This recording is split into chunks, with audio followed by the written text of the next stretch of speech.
Oh, what up, bro? Yeah, I was talking the whole time. You couldn't hear me? I couldn't hear you. You just popped up. It's crazy. All I did was come back and come back in. So, welcome to Liquidated. We do like a pod every week or two.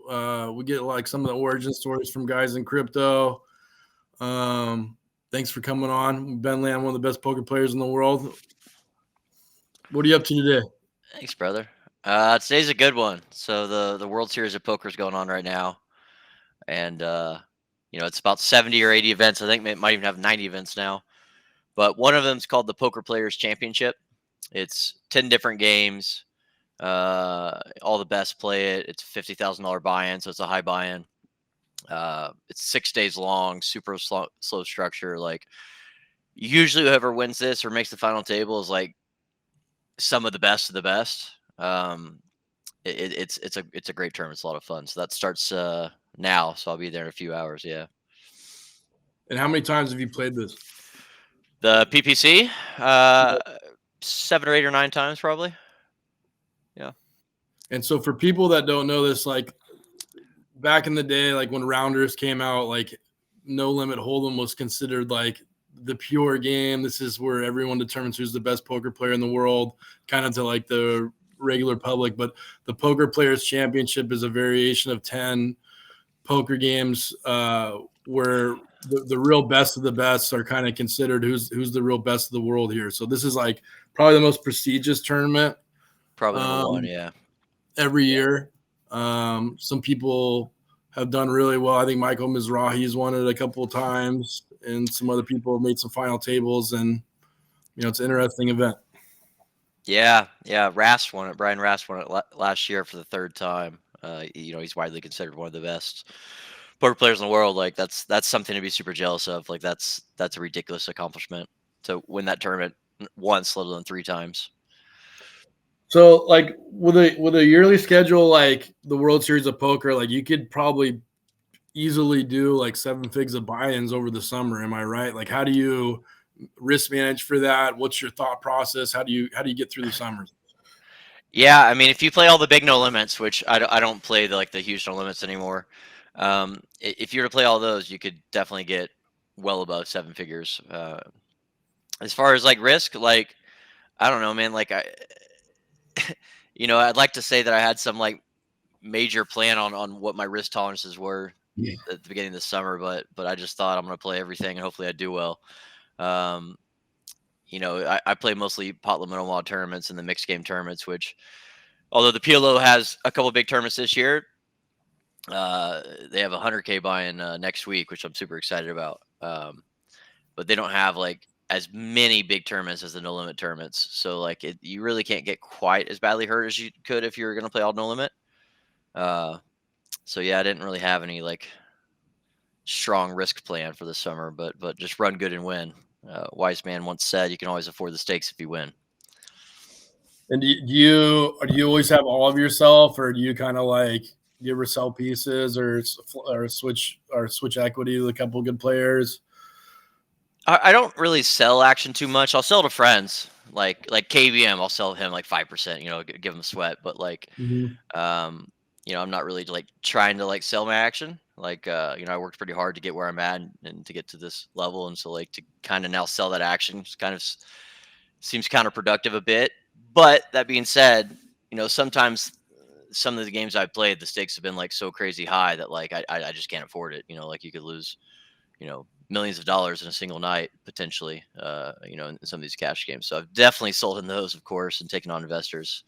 But for the WSOP, mostly just I'll sell a few percent here and there to friends, but mostly just kind of wing it. What's kind of the biggest cash game you played in, if you can say? Yeah, it's been a few years, but I mean, I played 5K, 10K Euro PLO. Um, I actually had my biggest winning. I didn't have all myself. I had to sell to get in the game. Like there was no other way, like politically, to get in the game. But I had my single largest winning cash poker day of all time on day 2 of the day 5, the 5 days we were playing. I ended up losing for the 5 days. The game got big, and I didn't win my all-ins, unfortunately. Yeah. So like with games that big, like I'm like unaware of poker players being that rich. Is it mainly like just like rec players that are playing that want to feel something or what? Like, Yeah, I mean, this game was kind of built around a very wealthy individual that wanted to play bigger and bigger and bigger. He wanted to play bigger than that. Eventually, we just told him, "Hey, we can't. You know, like this is enough." Um, but in general, yeah, it's above like 501k. It's almost always like the action's being pushed by some recreational that wants to maybe try to get pros out of their comfort zone. Thinks they have a better chance if they play sky high or mhm. something like that. And by the way, he's probably got a point in general. Yeah. So Who's that one guy like Ivy used to play and like Howard Lederer, like the dude from Texas? Have you ever played with that guy?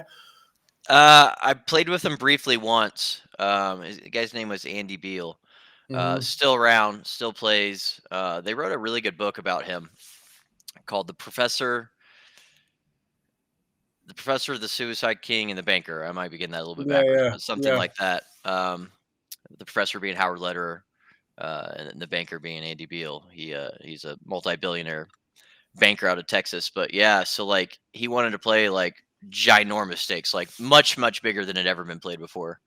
And so 20 years ago, a bunch of the best professionals pooled all their money and took them on at these like ludicrous for the time, ludicrous now, but even like back then, like insanely ludicrous stakes. They were playing like 100,000, 200,000 limit hold'em when like the biggest game ever played it before then was like 1K, 2K, 2K, 4K. Right. Um, just huge. But not to ruin it because that book's good and it's about a 2 hour read, so it's worth it. It's a good one. Yeah, I think he had a similar strategy, just put pressure on some of these pros with the Hmm. financial part of it and see how it goes. But I guess he was like he was decent. He wasn't the worst player in the world either. No, he had a system of like details and stuff. And how long it'd take him to bet or check was always the same time. Like he did stuff like that, and he tried, but unfortunately, kind of asked to play the best in the world, and so he did. It was a Hmm. tough Hmm. game for him. So I like my story is like a little similar to yours, except I'm not playing like the best stakes in the world or the best pros in the world of poker. But I got off started in poker like 2000, did the law school thing, and then I remember the first time playing at a table and people started talking about crypto, and I kind of feel like a lot of poker players migrated into crypto. I don't remember what year that was. I feel like I was like shit, when was that? Like 2016, 2015. I think it was 2016. And I noticed like a good percentage of people moved over, or at least partially moved over. Did you get the same experience back in those years, or what Yeah, was the process over to get into crypto?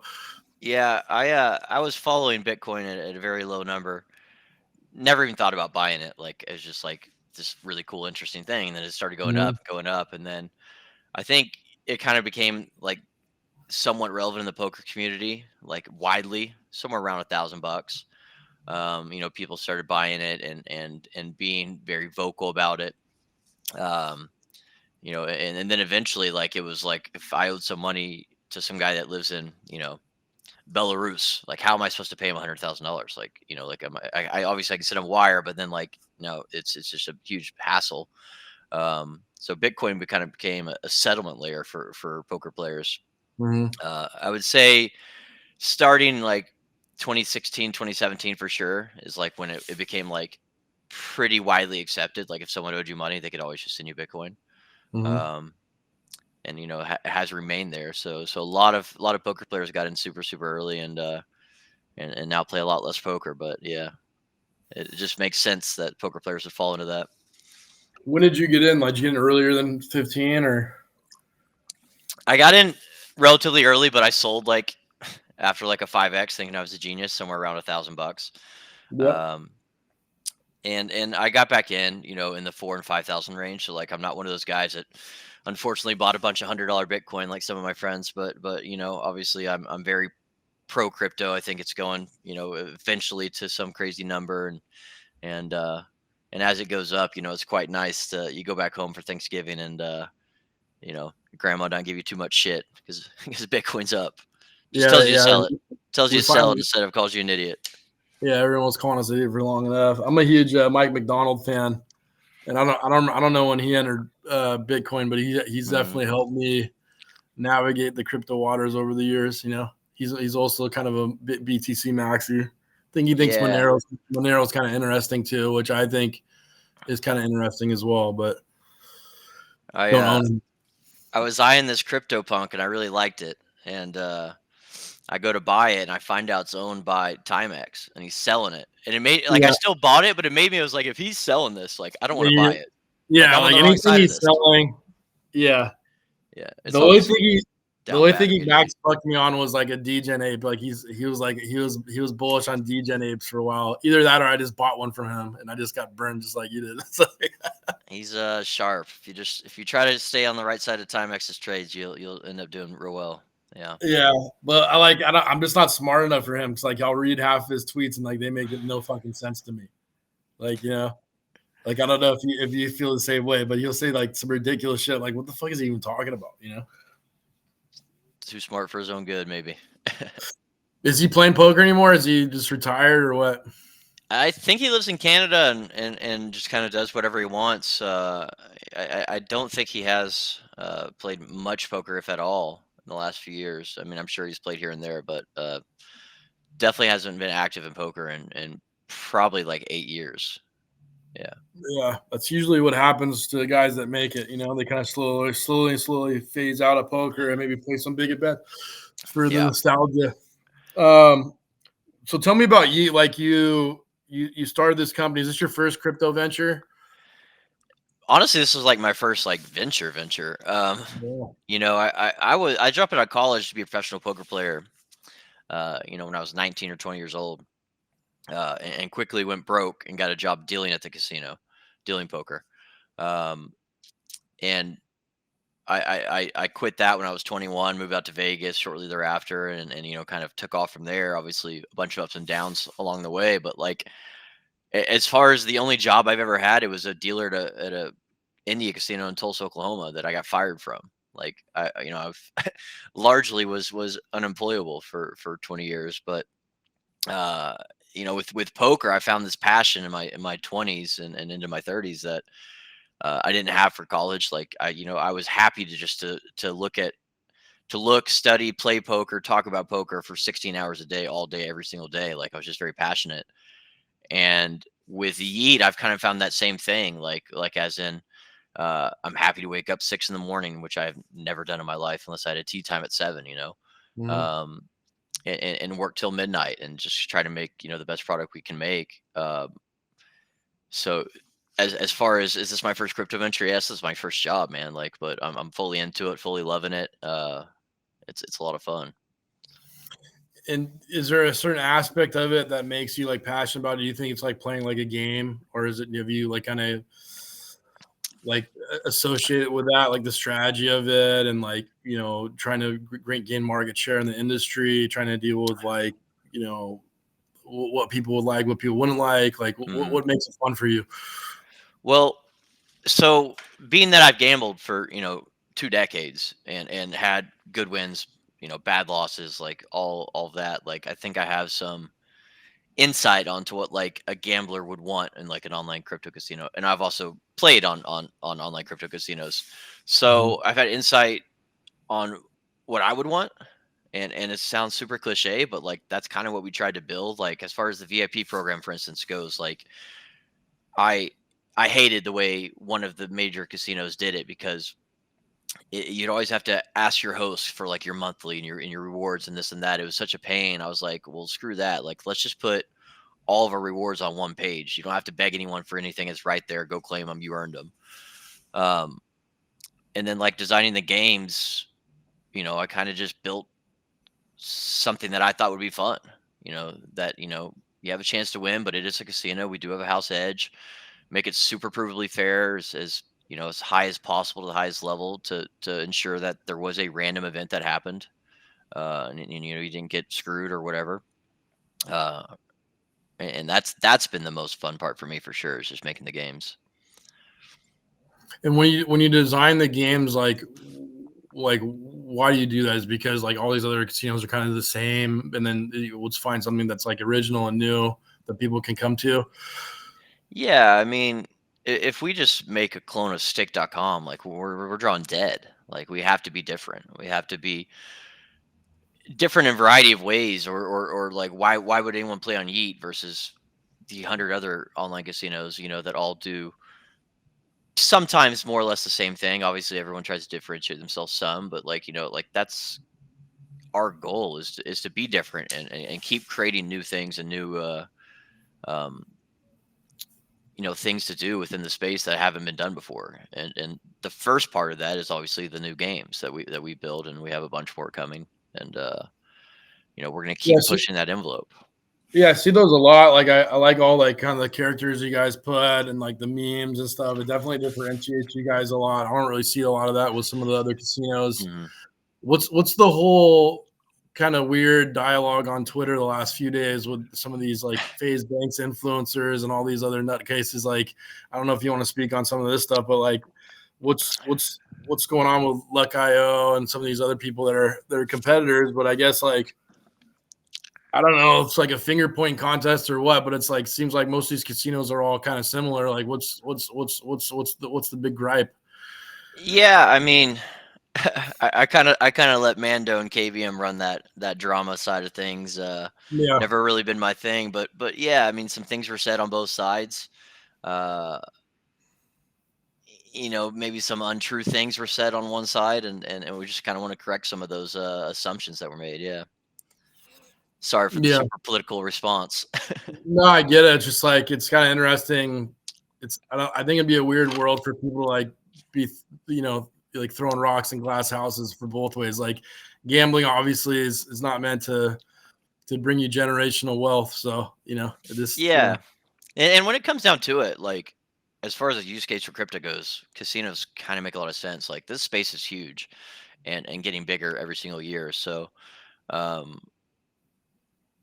everyone there's gonna be a bigger pie for everyone, every single year. So everyone can succeed is what I'm getting at. yeah. I mean, I guess for me personally, like I'm not a big online gambler. It's not necessarily my thing, but like if I'm trading or lose a few bucks and want to try to make it back in one trade, I'll double down on a blackjack hand or something like that and try to run it back. So at least you have access right from your computer to get that to try to get that shot back. You know what I mean?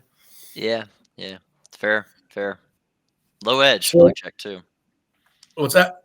It's a low edge, one of the lowest edge games you can play. Yeah, You what's the can, you best one? Is it Baccarat or what? Baccarat's 1.06 if you play banker, 1.18 if you play player. So slightly better if you play um, banker, but blackjack can be less than that depending on the rule set. It can be as low as like 0.26%. Most casinos probably keep it around half a point. Mhm. And then obviously, like if you don't play basic strategy, which I think like 90, if you ask 100 blackjack players they play basic strategy, I think 80 will tell you yes, and like 5 will do it or 3 will do it. Like actually, like the splits and double downs get quite interesting and difficult to like know how to do them all. Um, and so I think most people play worse than basic strategy, but if you do play basic strategy, you can get the edge down to sub 0.5%. If you're good. Hmm. Yep. Do you have any good poker stories you can tell some of the viewers, or what's some maybe the biggest cash game you had, or A buddy of mine actually reminded me of a funny one the other day, so I'll tell it. That I guess I hadn't told in like 8 or 9 years, but it's just super interesting. Anyways, we're playing this private cash game in Vegas, uh, 12, 14 years ago, probably. And I'm losing. I'm buried. I'm down like 140,000. The game's like really good, but like I just can't win a pot. I'm buried. We're at the Palms Hardwood Suite, which is like the Palms Casino had the suite with a half a basketball court in it, and like it was all basketball themed, whatever. And Paul Pierce was playing the poker game, uh, and me and my buddy are shooting around. He comes out and he checks me the ball, and like I kind of like dribble it up, and he swats it away. And I Mhm. was like, "What odds would you give me to score on you 1-on-1?" He goes, "You can't score on me 1-on-1." I was like, "Yeah, but what odds would you give me?" He goes, Mhm. "I'll give you $100,000 to $100." I was like, "All right, bet." Hand him $100. Like, okay, so my goal was as soon as he checked it to me, I was just going to throw it up. like as quick as possible. Like I'm not a good Mhm. basketball player. This is Paul Pierce. Like I'm not getting past him. I'm not dribbling past him. He's probably gonna foul me even if I do. Mhm. So like, but he's smart. He just checks it to me like real slow. So by the time he's on me, he's like this on me, and I'm screwed. I mean, I got no shot. I'm trying to get like a one-handed shot around him. He backs up a tiny bit, or I'm sorry, he's so close to me that like he's so tall that like I'm desperate here now. I've fallen down. He's kind of pushed me down. I'm gonna go underneath his legs with a Hail Mary. And when Mhm. I go for it, he backs up. I spin around from backwards on my knees about 28 feet out over my head. Hits rim, looks perfect. Rim, backboard, inside the rim, and out. I'm guessing Wow. if it was an inch right or an inch left, it would have gone in. And I would have just paid my now 40,000 I was down and left, like auto payment, because I was buried in the poker game. Uh, so From your close. knees? From my knees backwards 28 feet out. Yeah. I saw this movie called The Phoenician Scheme. They had like a similar basketball scene. You should check out. It was probably the best movie I've seen in a couple of years, to be honest. Yeah, I'll download it. What's it called? The Phoenician Scheme. It's one of the Wes Anderson movies. Okay, I'll watch it. Yeah, I don't know if you saw Rushmore or I you know haven't. No, the Royal Tenenbaums. You ever see those old seen movies? that one. Yeah, seen that Yeah, one. Obviously, it's one of those movies. The guy's like a legend. What's the biggest poker hand you've lost? it's 2.2 million, 2.3 million. Jesus. Yeah. Um. Yeah, I had a set in a straight draw in Omaha in a very inflated pre-flop pot, and I was up Hmm. against top set. Yep. That's I not was I fun. was behind. Yeah, I actually begged the guy to run it once, which I've just or twice. I mean, uh, which I've just like never done. Like I've never begged someone to go twice. Like no matter how big the pot is, like if the guy's like I want to go once, like pot might be 500K, 800K, and he wants to go once. Like I would rather go twice, but like I'm not going to sit here and like beg and demasculinate myself to try to go twice. But this one, I begged him for like 4 or 5 minutes, um, and he said no, and I quit begging finally, and he won, and I obviously rabbit hunted, and I would have won the second board. I guess I should have kept begging to save myself Was he over a was million he dollars. like another pro poker player, just a high net worth individual? Not a professional poker player, just a super super high net worth individual, like one of the guys that always wants to play like the highest stakes and only goes once, et cetera, et cetera. Yeah. Yeah, it seems to be like some of the players that like want to play poker, like that are high net worth. They just like busting someone, like financially. Yeah. I mean, some people, want to tear the wings off a butterfly, as my buddy would say. Hmm. They just kind of want to watch the world burn and they want to cause pain. Yeah, Um, if you're at some like basic human instinct, they want to like put you on the street. They want you to be broke. Like they want to be the only one with any money, and everyone else yeah. should be broke. Um, I know one of my favorite things to do is to show up to like a house game and then try to bust like the house player and like put them in really high risk spots. But it's not because like I want them to go broke. It's just because I like some of those guys like have quite a bit of arrogance to them, like and how wonderful they think they play poker or whatever else. So I think it's fun to do sometimes. Plus, they're probably trying to take all the little guys' money. So, but yeah, sometimes I might work out for them because I obviously I'm there to gamble, but I'll put them in big pots for sure. I think me and you are overdue for a heads up match. I would love to play. I'd love to play. Let me know. I'm gonna be in Vegas for the World Series, Maine, the first week of July. A little stressed out from Bangkok here because I'm having some issues with my office and my Dropbox. So I might be flying back early. We'll see what happens. Yeah, But yeah, I have like all these backup drives and everything else, but I'm having some issues with it. I got some IT guys in my office right now, so a little stressed out this morning. It's 4 a.m. in Bangkok right now, by the way. I was wondering what time it was. Yeah, did you just wake up or are you still going?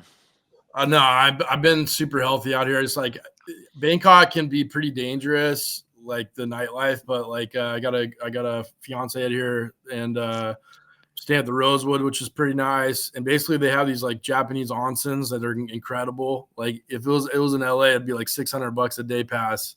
Here, it's like $20, and it's like beautiful place. And then I go boxing like in the afternoon, and then there's like hundreds of Michelin star restaurants here. So like I'll eat Michelin star restaurant for 50, $60, check out some temples, some wholesome stuff. So it's been a great trip. Is there any other Americans out there that you're hanging out with, or are you just you and your fiance versus the world? No, I saw JMO one night. We played like 50K bot cap, like 5 card PLO, which was fun. And Did I you played win? with a couple. I did. I won like, I don't know, 10 grand. It wasn't a lot of money. And then It's a lot of nonsense. yeah, hung out with Alex Weiss and got a feel for that nightlife for one day. Wow, you in Vice City. Yeah, and there was a couple other guys there like that I never met before. They were crypto guys, but I guess they're big, huge BTC whales. So there's a lot of crypto people here. I think Hentai Avengers here. I don't know if you remember him from Twitter. He was a pretty good trader back in the day.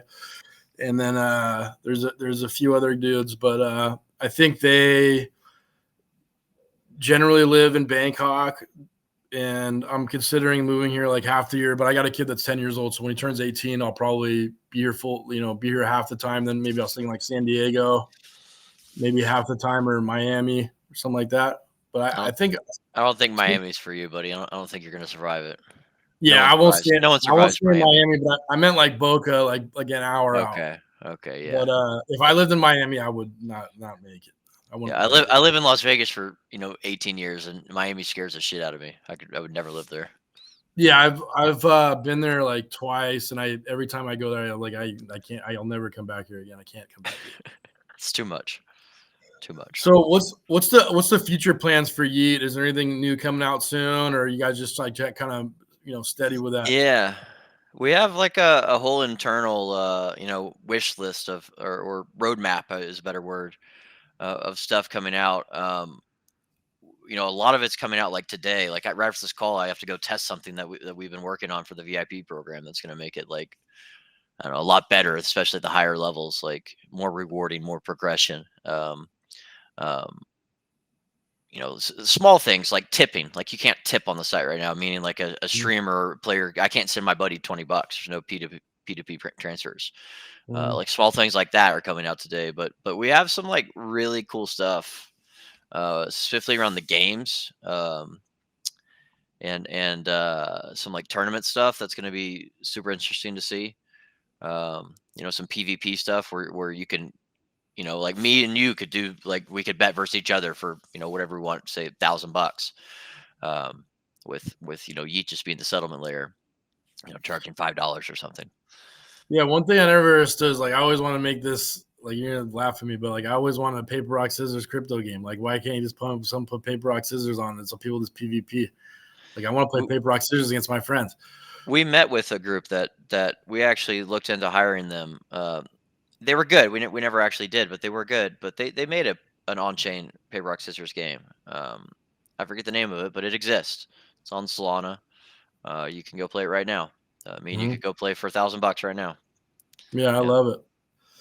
Yeah, like that to me, like just a simple site that has a red button or a blue button, like would be enough. I feel like enough people would like just gamble on that. Put some dragons around, like that would get like plenty of. Let's not hire you for game design, brother. A blue button or a red button, and there's dragons. Gotta make $1 million.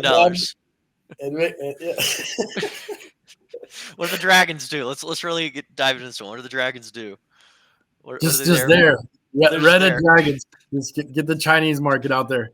But what's up? Fair enough. Let me what about the marketing side of like all this? Like what's the deal with all these fucking streamers and people gambling on stream, and like how does that generate revenue? How does that generate market share? Like yeah, I mean, so these streamers have like very dedicated audiences. Like they've got their 2 or 3 guys. They watch them all the time. They cheer for them. They root for them. And inversely, some of these streamers are a bit like more like a heel, like hated.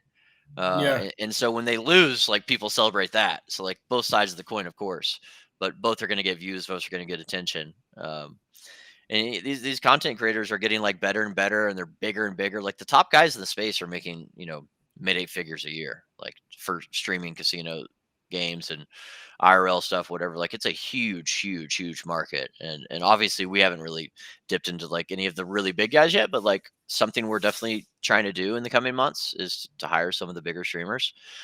Um, when it comes down to it, on a basic level, they are just there to get eyes on your product. Like, we spent 14 months on development of our product. We need people to look at Mhm. it, or no one will ever use it. Um, so it's just another marketing tool to get people to see your product, see why it's different, see why it's potentially better. Yeah. So guys are just like spending mid-eight or making mid-eight figures like streaming gambling. Are hmm they like are they losing some of that money or like it's real money? I'm assuming. So like Yeah. I mean, some of it looks a little hard to believe at the very high end to be like, yeah, obviously 1 to 1. yeah, Uh, but I'm sure everyone's deal is a bit different, but yeah, it is at least partially real money, and people are winning and losing. Like Stake might pay some big streamer 100 million bucks a year, but he has to gamble with that money. He might lose some of it along the way. He might lose yeah, it all along the way. And yeah. basically work for free for the year. Yeah. It's pretty insane how much money there is in the world. Like when you think about it, like it's like wow, there's some of these guys. It's like no matter how many OF models there are, they're all making money somehow. Like no matter how many casinos there are, they're all doing pretty well. It's like it's pretty insane. Yeah, I always see those posts come across my Instagram. It's like, this is like that actor you love, and he made 15 million last year. He's Yeah, awesome. yeah. And then here's this content creator you've never heard of, and she made $50 million last year. It's like pretty crazy that like these content creators are actually making more than like Hollywood stars now. Like it's gotten so big. Yeah, I think Hollywood's like largely dying, right? I mean, it's like with all the unions and all the the the the things that come into making a film with AI and with everything else. Like I don't think there's going to be like a mainstream Hollywood in like 20 or 30 years or even 10 years.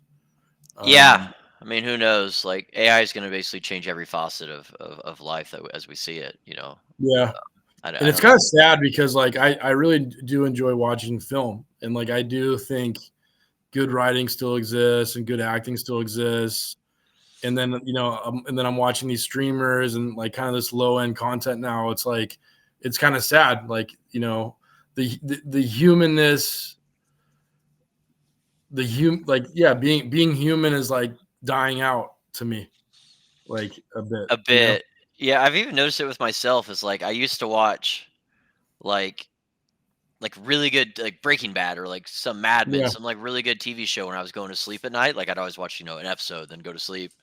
And then at some point, like I started watching YouTube and I was watching like I wouldn't say educational things, but I was learning about how to cook or how to, like trading or something like that. Like yeah, some way I was at least selling myself that I was bettering myself. mhm, And like a year or two went by and I realized I was just watching like the dumbest stuff on YouTube. Like I'd completely gone from like here to like let's consume the dumbest content when you're going to sleep that like doesn't help you at all. And I've tried to like cure myself of that, but like it's tough. Like your attention to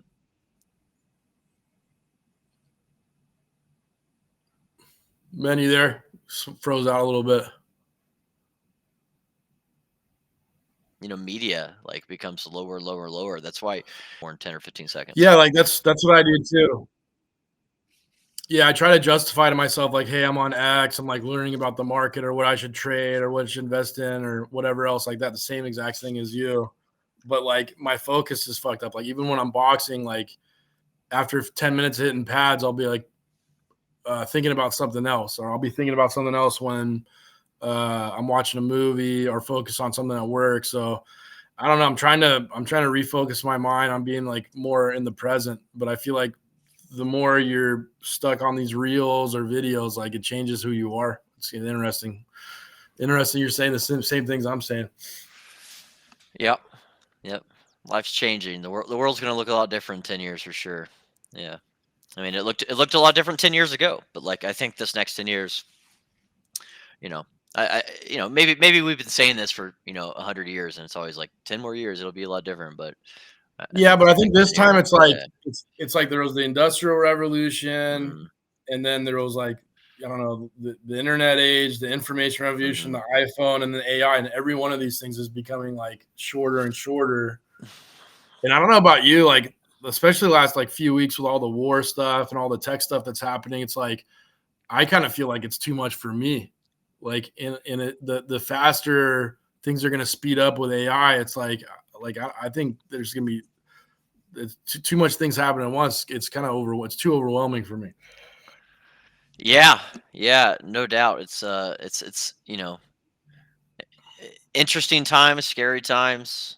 Who knows what's the next with AI for sure. It's going to be quite crazy. Yeah, Yeah, well, at least though, hopefully, I don't see they're not being a World Series of Poker 10 years from now. There'll still be UFC fights, hopefully, and I don't know. Maybe there won't be poker 10 years from now if everyone plays like perfectly game three optimal. Like there's no game to play. yeah, that's what I was thinking. Like even with sports books, like is AI going to be able to figure out like with too much precision, like the sport betting industry is going to go down, like Well, you couldn't know, the, couldn't the other side figure that out too? The bookmakers, couldn't their lines be sharp enough? I mean, you're still betting on unpredictable outcomes of multiple people playing a game.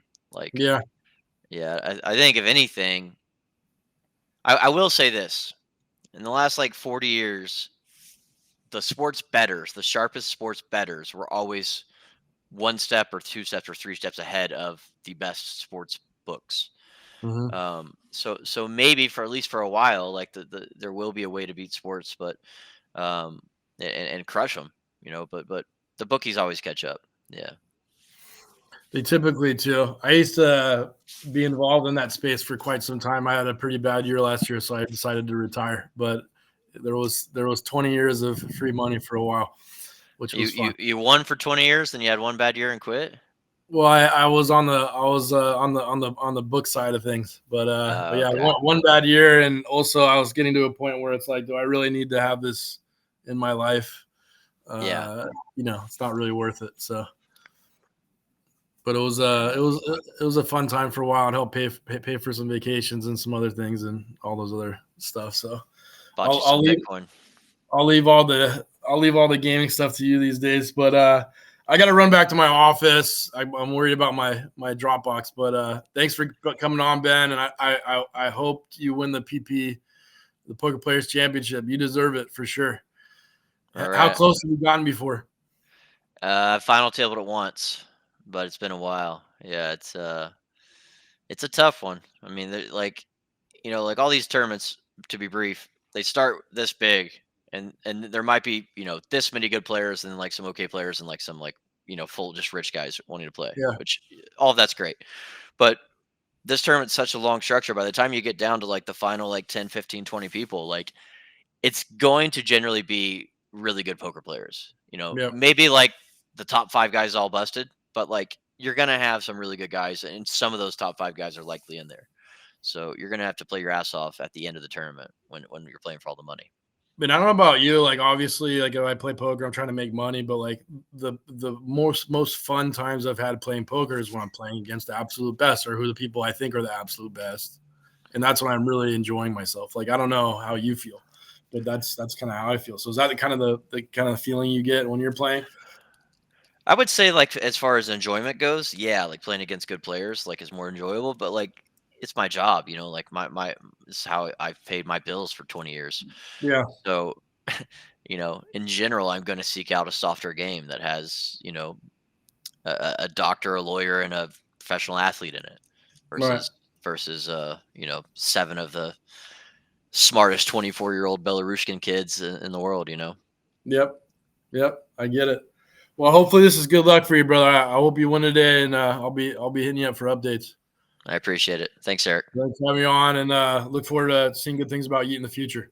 I'll see you in a week or two. Yes, sir, brother. Later. Bye.